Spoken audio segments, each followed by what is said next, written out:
No, we cannot escape the rain here in Florida, of course. The city of Tampa, though, is looking to address some flooding issues, especially in areas like South Tampa that are known for flooding.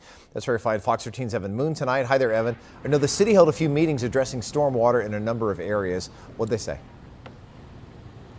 Well, as you heard, flood watches continue in our area. You might have seen some of those alerts on your phone in the past several days. So the city of Tampa is looking to mitigate stormwater flooding concerns here in the South Tampa area, as well as throughout the city, all the way to North Tampa. So they're holding public meetings to try to ease some of these anxieties, but also set expectations when it comes to the harsh realities of rainfall. The city says they are working 6 days a week on stormwater maintenance in the area, prepping ponds, pipes, and pumps. Mayor Jane Castor announced earlier this year a $94 million investment in flood reduction infrastructure, including upgrading pump stations, installing backup generators, and cleaning drainage systems. They've removed 250 tons of debris from the 600 miles of pipes that are in this city just this year. But officials remind folks, if it rains long and hard enough, it will flood regardless, and residents should prepare and stay safe.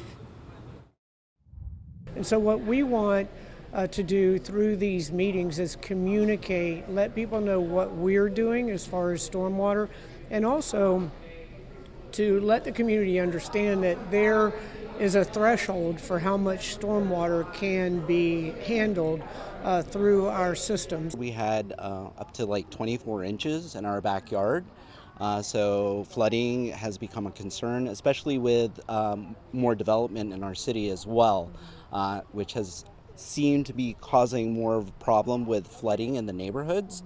But tonight they addressed all those points. Now, here in the South Howard area, a big project is in the works. The city planning to upgrade undersized pipes below the ground, which means digging up South Howard Avenue to potentially Swan Avenue in sections. It's a controversial project for business owners and residents, but the mayor told me today it's necessary with the rampant floods that they've seen in this area. And as you heard from Paul, it will continue to rain for the next several nights. So the biggest message is just to be safe, prepare, and don't drive on flooded streets. Back to you guys. Sure. Evan, let me ask you about this. We know that there were some flood warnings in effect for some of the rivers in our area. What should residents know about that if that's still a concern?